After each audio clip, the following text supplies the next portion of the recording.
I I guess a lot of people who are fans of fine acting in films is mourning the loss of actor Phillip Seymour Hoffman, who was a great actor and everything. But I I kind of noticed when that happened though. It's in the next night, like all the Piers Morgan's lives and all that shit was going on earlier in the week, that they immediately, like, I was like, how long is it going to take for Dr. Drew to show up? Dr. Drew Pinsky, and he was there. He showed up. They got him out of bed to weigh in on this whole issue, and they seem to be overly sympathetic towards.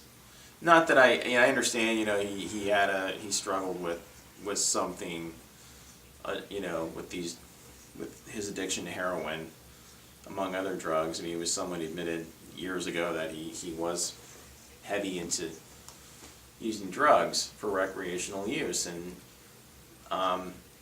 so they and they're going into this, and it's like they're basically blaming the drugs and not so much the person, which sure, I mean, I think they can take hold of you, and it's an ugly thing. I mean, I believe that it's difficult to resist. It's difficult to I mean, it takes a tremendous amount of willpower to pull yourself away from an addiction to heroin, no doubt. But he didn't do it for a long time. He had periods of sobriety, from what I understand, and he's had a successful career. He played Capote. I mean, excellent. Won an Oscar for it. I loved him in Boogie Nights.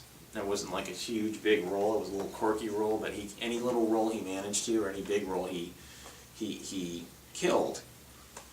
I mean, he was great, but I don't really understand why at 40, I think he was 46, to hold up in your apartment in Greenwich Village and just, destroy yourself. I don't know what sort of high he was chasing, but, you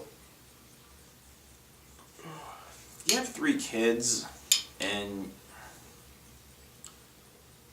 everything, and you're financially solvent, to say the least, and people think you're awesome. They think you're a great actor. What else do you need? I mean, what's missing?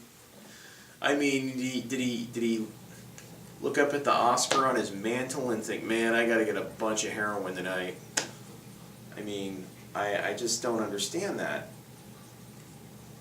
I mean, I'm not saying I'm no stranger to substances. I do understand that drugs can take hold. Drugs can become a priority for you when you get into that. It is. I mean, addiction is a very serious matter, and I think he was having a difficult time controlling that. But I guess he should have. I would say he failed to have, or should have had, the wherewithal to contact someone or some rehab center or whoever to get him out of that situation, to help him get out of that situation so he can get better. So I think it was a little bit of a failure on his part. And I mean, if you have, not just because you have kids, I mean, but it's an added incentive. I mean, why leave them fatherless? I mean, they might. I mean, it'll take some time for them to come back to you after that. Probably after it comes to light that you were, shooting heroin, but you would still at least have a chance if he would try to make his way back. So I think that's unfortunate that he didn't you know, in the midst of all of that, think to call somebody or really, you know, tell somebody like, I need some help. I'm really, you know, I'm falling here, and you know, I want someone to come and get me away from this. I need to get somewhere, because he needed to be extracted from that situation by responsible people that had his best interest. But I guess that was just, he wasn't at that place to do that. So, and it's what happens, you know. You know, it's pretty ingrained in Hollywood culture. You know, extreme drug use, and it's at times said to be part of the creative process, and just just high living, you know.